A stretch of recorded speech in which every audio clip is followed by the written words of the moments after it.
안녕하십니까. 매일신문 뉴스 김민정입니다. 첫 소식입니다. 담 허물기 운동으로 한때 사라졌던 대구 지역 초중고등학교의 울타리가 학교 안전망 구축 정책으로 담을 다시 세우고 있습니다. 대구시 교육청은 올해 대구 시내 33개 교회에 투시형 담을 세우는 것을 끝으로 그동안 철거한 134개 교회 울타리 재건 사업을 모두 완료할 예정이라고 밝혔습니다. 이는 외부인의 출입을 제한하는 방법으로 학교 안에서 발생하는 성폭행 사건 등 외부인에 의한 범죄 발생을 예방하기 위해서입니다. 대구에서는 지난 96년부터 공공기관을 중심으로 개방적 이미지의 담 허물기 캠페인이 전개돼 구청과 경찰서 등 관공서는 물론 은행, 학교, 심지어는 일반 주택담도 많이 허물어지고 그 자리가 자유로운 출입로로 개방되거나 화단 등으로 가꿔졌습니다. 담이 없어지면서 외관이 좋아진 것은 물론 주민들이 학교 운동장 시설을 자유롭게 이용할 수 있는 장점이 있는 반면 학내 치안에 대한 우려의 목소리가 적지 않았습니다. 실제 낙후된 지역에 있는 대구의 한 초등학교는 캠페인 영향으로 담을 없앴다가 저녁마다 비행 청소년이나 취객들의 왕래가 잦아지자 시교육청에 담을 다시 세워달라고 건의하기도 했습니다.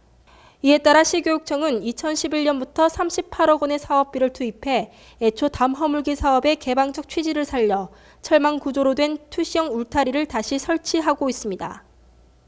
전기요금이 이르면 오는 14일부터 5% 가까이 오를 전망입니다. 정부 관계자는 이달 중 전기요금 인상을 계획하고 있다면서 산업용 전기요금 비율을 높이는 대신 가정용 전기요금을 낮춰 전체적으로는 5% 미만으로 인상하는 방안을 추진하고 있다고 말했습니다. 정부가 이번에 전기요금 인상을 추진하는 배경에는 극심한 한파로 동절기 전력 수요를 관리하기 위한 고육책인 것으로 해석됩니다. 이와 함께 현 정부에서 전기요금 인상을 강행함으로써 박근혜 당선인의 향후 부담을 덜어주는 측면도 고려한 것으로 보입니다. 이와 관련해 정부 관계자는 전력 수요 절감을 위한 국민적 공감대 형성을 위해 전기요금을 현실화하고 전력 효율 향상을 위해 에너지 사용을 줄이는 게 필요하다고 전했습니다. 지난해 하반기부터 고용시장이 날씨만큼이나 꽁꽁 얼어붙었습니다. 지난달 고용 여건이 전년도 같은 달보다 더 나빠진 것으로 나타났습니다.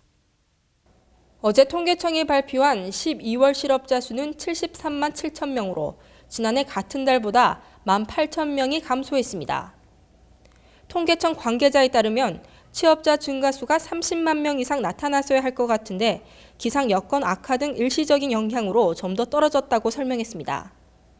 또 자영업자 증가세 둔화, 전년도 취업자 수 증가 호조로 기저효과도 작용했다고 풀이했습니다. 20대와 40대 젊은 층에서의 고용률이 이례적으로 하락했습니다. 취업자 수는 20대에서는 8만 5천 명, 30대는 4만 명이 각각 감소해 20대는 8개월째 연속 하락세를 보이고 있습니다. 산업별로는 제조업과 사업시설관리, 사업지원 서비스, 그리고 보건사회복지 서비스 등이 고용 호조를 보였습니다. 반면 건설업과 출판, 영상, 방송통신, 정보통신업, 도매, 소매업 등에서는 취업자 수가 감소했습니다. 종사자 지위별로는 상용 근로자가 45만 8천 명으로 4.2% 늘어난 반면 임시 근로자는 11만 2천 명, 일용 근로자는 8만 명이 각각 감소해 전체 임금 근로자는 26만 7천 명으로 1.5% 증가했습니다. 이렇게 고용률이 줄어든 것은 경기적 요인과 미스매치 등 구조적 요인이 복합적으로 작용한 것으로 풀이됩니다. 예천군의 명품 곶감이 새 첫선을 보이며 지역 명품 특산물로 떠오르고 있습니다. 예천군이 전통 수작업으로 만든 명품 곶감이 출시돼 지역 명품 특산물로 떠오르고 있습니다. 전통 재래 방식으로 만들어진 예천 곶감은 소백산맥 중산간지의 지리적 특성에 의해 낮에는 따사로운 햇살과 밤에는 매서운 추위 속에서 자연 건조돼 떫은 맛은 사라지고 당도 높은 곶감으로 만들어지는 것이 특징입니다. 예천 지역에서 생산되는 곶감 종류는 준씨와 고종씨로 준씨는 육질이 유연하고 포도당과 가당의 함유량이 많으며 맛과 향이 뛰어나 조선시대 임금님께 진상됐으며 주로 예천군 하리면 동사 지역에서 생산되고 있습니다. 또 예천군 상리와 하리면 전 지역에서 생산되는 고종씨는 둥글고 끝이 뾰족하며 당도가 높고 씹는 맛이 쫀득한 것이 특징입니다.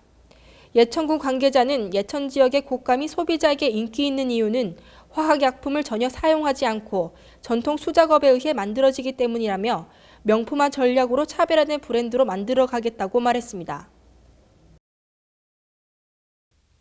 일본 정부가 독도 영유권과 관련해 국제사법재판소 단독 제소를 유보하기로 했습니다. 아사히 신문은 독도 영유권과 관련해 한국 공동 제소를 거부해 일본 정부 단독 제소를 준비했으나 아베 신조 총리가 다음 달 출범하는 한국의 차기 정부와의 외교관계 복원을 중요시해 독도 문제 제소를 당분간 유보하기로 했다고 전했습니다. 일 외무성은 단독 제소 준비를 거의 완료했지만 정권 차원에서 제소를 당분간 미루고 이를 외교 카드로 활용하는 것으로 보입니다. 기시다 후미오 외무상은 아베 총리가 지난 4일 박근혜 대통령 당선인에게 특사를 파견한 것과 관련해 한국의 차기 대통령도 양국 관계의 중요성을 강하게 인식하고 있다고 밝혔습니다. 일본 정부는 정부 주최로 열기로 한 다케시마 날 행사도 한국과의 외교 마찰을 고려해 유보하기로 했습니다. 기습적으로 찾아온 한파의 기세가 매섭습니다. 오늘 기온이 더 떨어지면서 추위가 절정을 보이겠는데요. 다행히 이번 추위는 내일 낮부터 차츰 누그러질 전망입니다. 오늘 대구 경북 낮 최고 기온은 영상 1도에서 영상 3도로 어제와 비슷하거나 조금 높겠습니다.